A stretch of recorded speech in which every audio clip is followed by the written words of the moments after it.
In this example, we're going to be looking at the deflection of this simply supported beam with a patch load that is over a certain part of the beam, and we're going to get the deflection via direct integration of the bending moment equation. In particular, we'll be using McCauleys brackets as part of the working of this problem.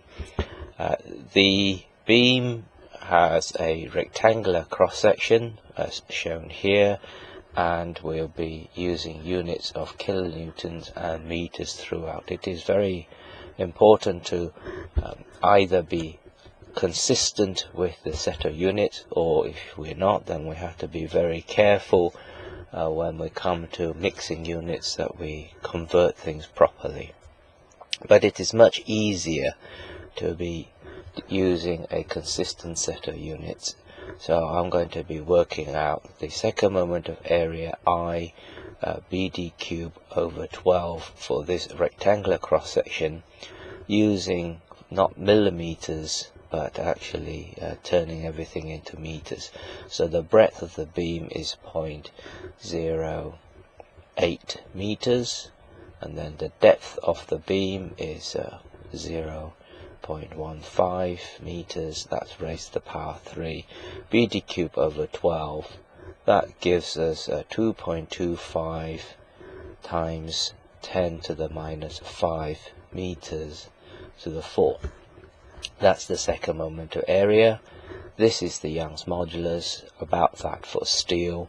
So if it's 200 kilonewtons per millimeter square, and there's 1,000,000 millimeters square in a meter square, and this is 200 times 10 to the 6 kilonewtons per meter square. So EI, which I'll write here, EI, no,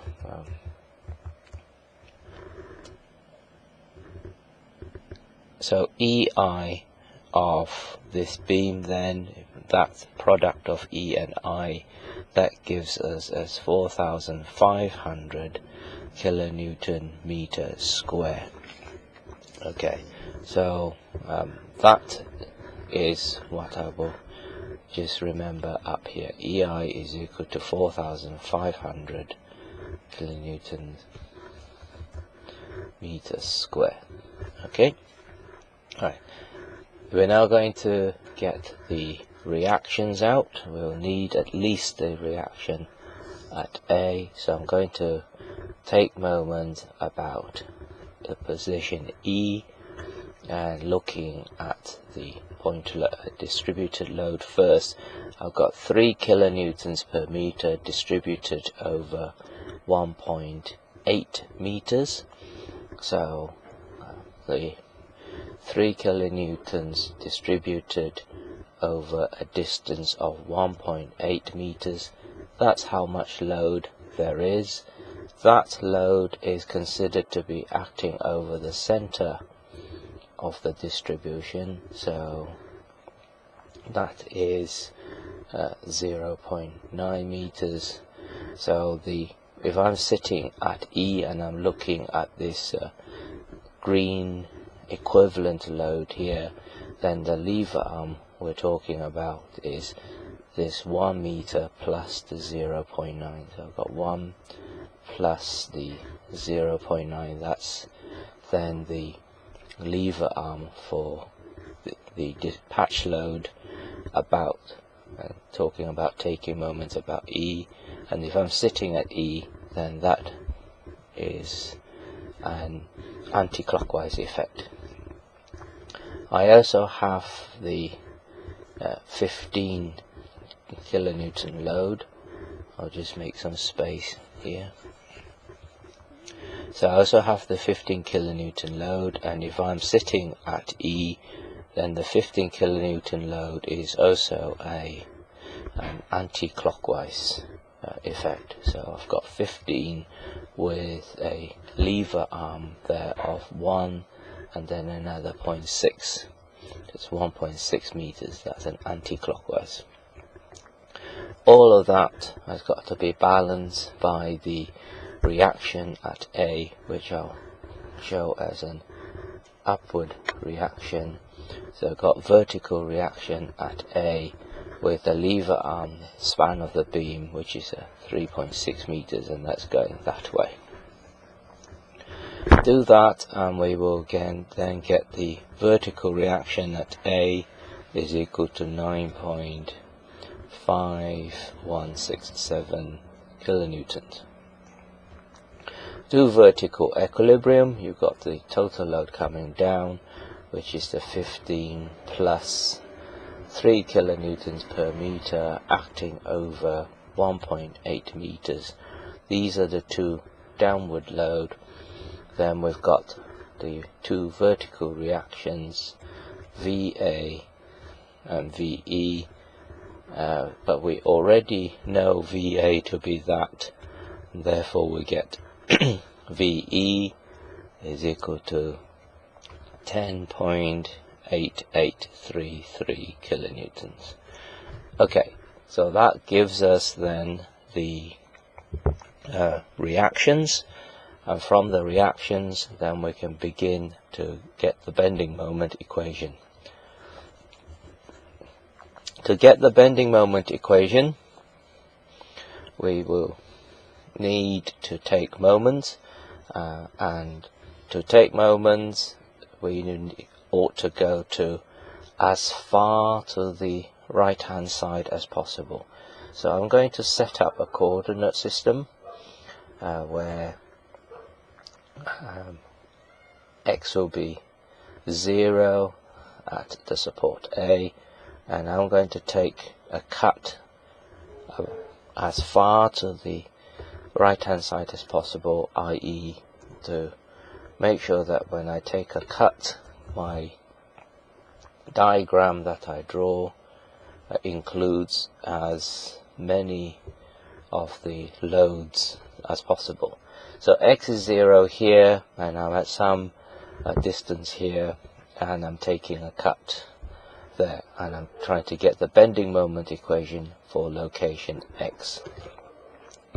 Now this is where we will firstly need to do some fictitious loading, because if we simply take moments where we are using this picture and using the patch load like this, what we end up seeing is that we get a 167. If we take moments here, the moment equation is different to if we take moments here. So we will need to apply some fictitious loading of 3 there, but immediately balance that with an upward 3. Okay, so that is a neat little trick that helps us get a single bending moment equation regardless of where we are in the beam. So we're going to take moments and find mx. We also best write down some of these distances just to be clear. So from there to there, that is 0.8. From there to there, that is 1.2 plus 0.8, so that's 2 meters. And then at this point we're talking about 2.6, and then finally up to here, that is x. Okay, so we're now taking moments, we are positioning ourselves here, and we're looking at the what are the effects going on. And we have firstly the bending moment m, which is going anti-clockwise. We also have, I'll take the firstly the UDL on the top, or the patch loading on the top, and that is that red 3 kilonewtons per meter as well as the green 3 kilonewtons per meter, there is actually in effect no difference, and they stretched over this distance of x minus 0.8. So we have the red 3 kilonewtons per meter, but actually that includes the green 3 kilonewtons per meter, and they act over a distance of x minus 0.8. That's how much load there is, and the effect is anti-clockwise. That's how much load there is, and all of that load is considered to be acting in the middle of the distribution, and so the lever arm is half of this x minus 0.8, so it would be like this, and that bit is the lever arm. So instead of writing that, I'm going to just put an x square over there, do a 2 over here, and take that away. Okay, so that's the bending moment to do with due to the patch load coming down. So furthermore, we've got the load of 15 coming down, and that has a lever arm, well, from here to here, so that distance there is x minus the 2. So this x minus 2 is the lever arm. Okay, so that's all the effect which are going anti-clockwise, and that has got to be balanced by the forces that give a clockwise effect, and that firstly is the reaction 9.5167 times the distance x, that's clockwise, and then we also have this bit of load, the patch load, so that's 3, this blue upward 3, with a lever on x minus 2.6 is this distance that we're talking about. So it's the distribution is x minus 2.6, so it's x minus 2.6, but the lever arm is half of x minus 2.6, so this becomes that. Okay, so that's how much moment there is. Now, must make sure, point out that these brackets that I've got here are the McCauleys brackets. Okay, so these are McCauleys brackets, and they have the special significance that if the contents, the inside of the bracket is negative, then we treat the contents to be 0, but if it's positive, then they just behave as ordinary brackets. Right, that's the bending moment equation. So we can then, having got the bending moment equation, we can then proceed into getting the equations for deflections and slope and set up, and the process is this. We start by stating minus EI d2y dx square is equal to the bending moment. D2y dx square is the curvature, so minus EI d2y dx square is the bending moment. If we integrate both sides, then on the left hand side d2y dx square becomes dy dx. So we're integrating with respect to x. So we're integrating the left hand side gets us dy dx, which is the slope in the beam. Then on the right hand side we've got to integrate the bending moment equation with respect to x. So if I take these two terms across to the right hand side and start integrating, then I'm going to get firstly the 9.5167, that becomes x squared over 2. This then has 3 into x minus 2.6, but the square becomes a cube, so the 3 comes down with the 2, that's a 6 there.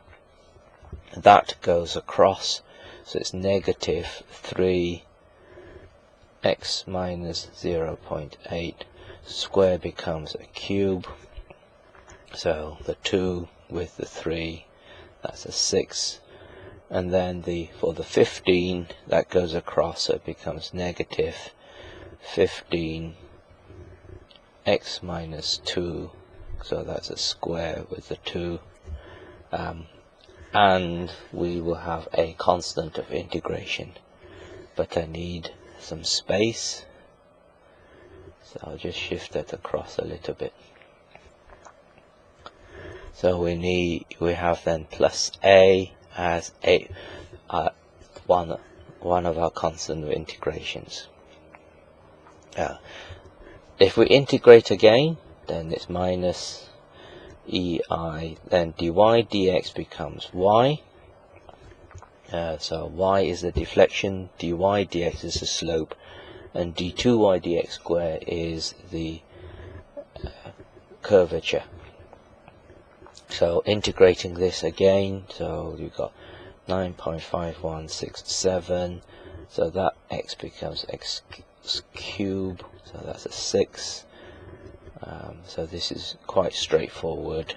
X minus 2.6, 3 cubed becomes the power 4, so this is 24, minus 3 over actually 24, similarly x minus 0.8 to the power 4.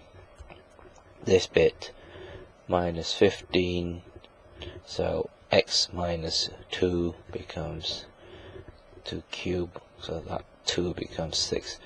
A becomes ax, and then we've got a second constant of integration b.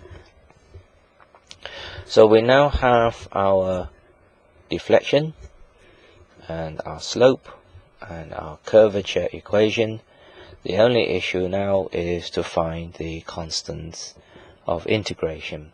But then we do have two known points, or 2 points with known values of deflection. We know that because A and E are supported, then they cannot deflect. So when x is equal to 0, when we're at A, I'll write that down, so at A we have x is equal to 0. At that point y must be 0, can't have deflection at A. The other condition is at E, when x is equal to the whole span, so that's at 3.6 meters. Again, the deflection must be 0. So we've got two conditions which we can feed into the deflection equations, because our conditions concern deflection. So we can feed these two conditions into the deflection equations and get the values for A and B. Now the first one is quite easy,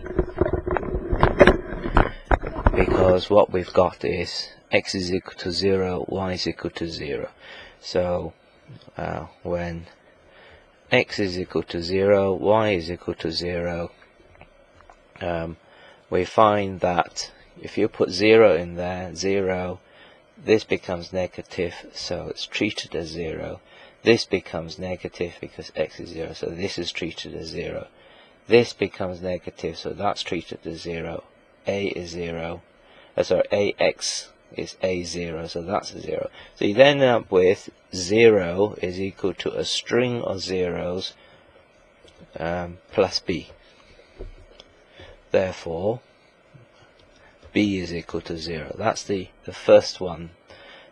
When you put in 0 there, 0 there, negative, negative, negative. So the McCauleys bracket says treat negative as 0, so they'd all drop out. that is 0, then you've got b plus 0, 0, 0, 0, 0 is equal to 0. So b must be 0. So that's the first constant. That's the easy one. The more involved one is when x is equal to 3.6 meters, y is equal to 0. So we then put this condition again into the deflection equation. So write it out, minus EI, y is 0, is equal to 9.5167 over 6. Now x is 3.6, so it's that says x cubed, so it's 3.6 cube, plus x is 3.6, so it's 3.6 minus 2.6, so it's 1 to the power 4. So it's 3 over 24. I will write 1 to the power 4, but we know that's just 1. So 3.6 is x, so when x goes in here, 3.6 minus 0.8, that's 2.8. So then we've got 3 over 24, 2.8 to the power 4. Now we've got this term, 3.6 minus 2, so that's 1.6, so 15 over 6. What's inside the bracket is 1.6, right, and then it's raised to the power 3. Plus, and then we've got x is 3.6, so that's 3.6a, and b we've already said is 0. Right, that gives us a number, a number, plus 3.6a is equal to 0. So everything is known except for a. So from there we can get a is, it will work out to be minus 15.6121. So we now have a and we have b. So we've got the equation for deflection, we've got the equation for slope, and we've also got the equation for curvature should we want it. Find the curvature anyway. So we just need to feed in any values of x for where we want any of these, and we'll be able to get those values out. So let's just work out deflection at D.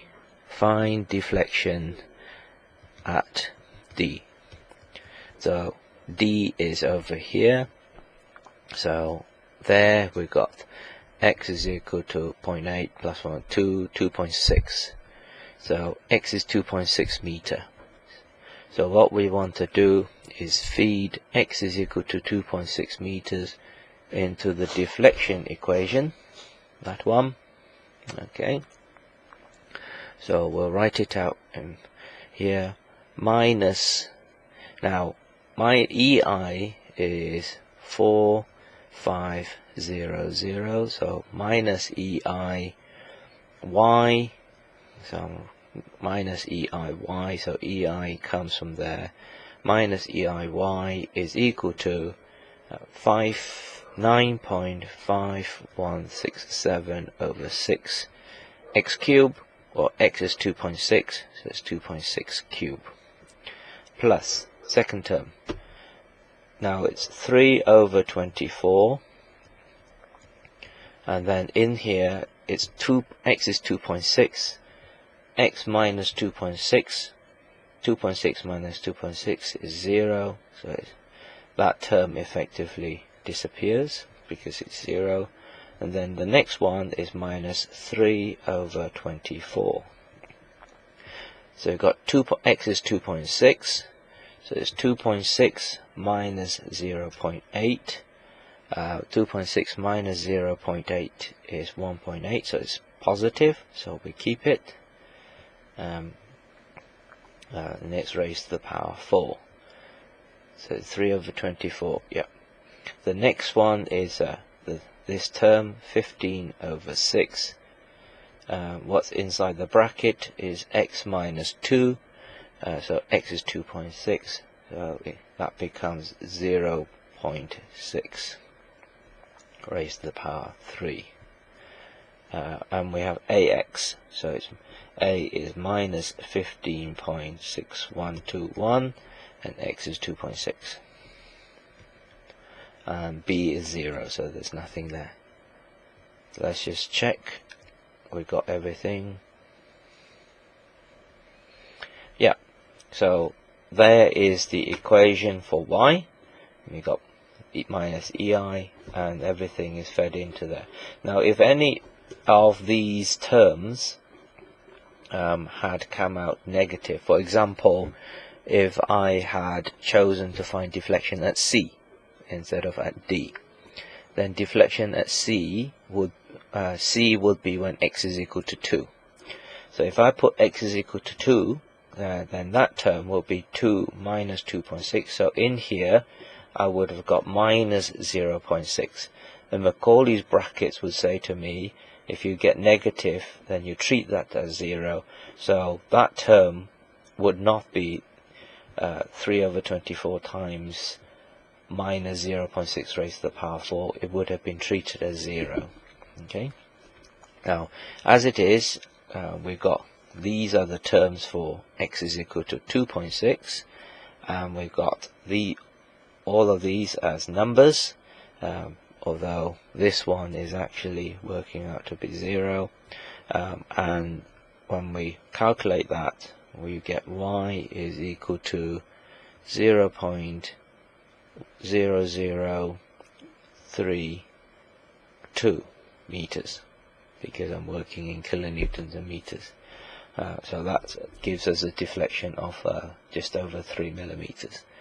And that's it for an example of deflection, but particularly using McCauleys brackets and using fictitious loading, just so that we can get a bending moment, one bending moment equation for the whole of the beam.